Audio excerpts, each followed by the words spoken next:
অনেক তো ভাবলাম লোকের কথা, অনেক তো সবার মনের মতো রান্না করলাম, অনেক তো সবার পছন্দের খাবারও রান্না করেছি। কখনো নিজের পছন্দের খাবার ওইভাবে রান্না করা হয় না, মানে মাঝে মধ্যে রান্না করা হয়, কিন্তু নিজে যেভাবে খেতে পছন্দ করি ওইভাবে আর রান্না করা হয় না। সবার কথা ভেবে ঝাল কম দিয়ে, মানে মশলা কম দিয়ে রান্না করি, কিন্তু আজকে একদম রান্না করব আমার পছন্দের মতো, একদম আমি যেভাবে খেতে পছন্দ করি ওইভাবেই রান্না করব। তো তাদেরকে খাবার দাবার দিয়ে আসলাম, সকালবেলা নাস্তা তৈরি করে দিয়ে এসে এখন আমি এই যে রান্না করতে চলে এসেছি। একদম বললাম যে আমার মনের মতো করে রান্না করব।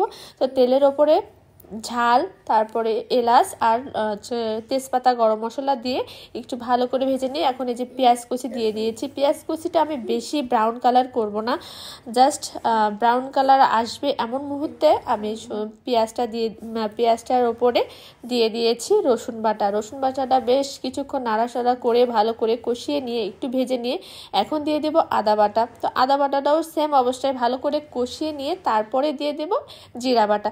তো মাংসগুলো এত ফ্রেশ পড়েছে, আর ওই যে মাংস রান্না করলে আমাদের বাসায় কমন খাবার রসুন আর আলু থাকতেই হবে। আমাদের মনেই পড়ে না যে আমরা কখনো আলু আর রসুন ছাড়া মাংস খেয়েছি, তো আমাদের ভীষণ পছন্দ।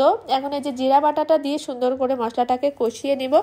তো বললাম যে সবার পছন্দের মতো রান্না করতে, যে নিজের পছন্দ বা নিজে যে কোন ধরনের খাবার খেতে পছন্দ করি নিজের খাবারের টেস্টটাই ভুলে গিয়েছে। সবার সাথে খাবার খাইতে খাইতে সবার মতনই হয়ে গিয়েছে আর কি। যেহেতু বাচ্চাটার জন্য আমি আলাদা রান্না করি না, আমার হাজব্যান্ডও ঝাল কম খায়, এই জন্য সবার কথা ভাবতে ভাবতে এই যে এখন লবণ, হলুদ আর একটু জিরা গুঁড়া দিয়ে আরও বেশ কিছুক্ষণ ধরে মশলাটা কষিয়ে নেব। মশলাটা দিয়ে দেখুন ভালোভাবে তেল ছেড়ে দিয়েছে। এখন এই যে খাসির মাংসগুলো দিয়ে দিচ্ছি। আর খাসির মাংস আমাদের যখন কেনা হয় তখন কলিজাটা কিন্তু দেয় না। কলিজাটা আমাদের যদি সকালে খুব ভোরে যাইতে পারে আপনাদের দাদা, তাহলে কলিজাটা আলাদাভাবে কিনতে পারে। আর কলিজাটা কখনো খাসির মাংসের সাথে ওরা বিক্রি করে না, ওরা আলাদাভাবে কলিজা আর চর্বি বিক্রি করে। তো এই যে মশলা বেশ অনেকক্ষণ ধরে কষিয়ে মাংস কষিয়ে নিয়ে এখন এই যে সবার জন্য কষানো মাংস তুলে নিচ্ছি, কারণ কষানো মাংস আমাদের বাসায় খেতে সবাই পছন্দ করে। আমি ভীষণ পছন্দ করি, আপনাদের দাদাও পছন্দ করে, আমার ছেলেও। তো যাই হোক রান্নাবান্না শেষ।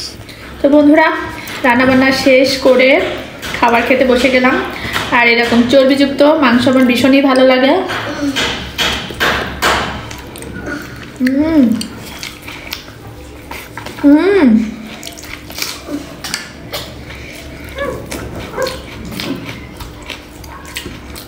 টাটকা খাসির মাংস সাথে রসুন না হলে আমাদের চলেই না,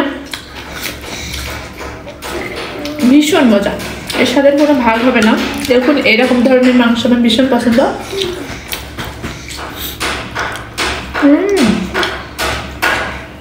সেই স্বাদ।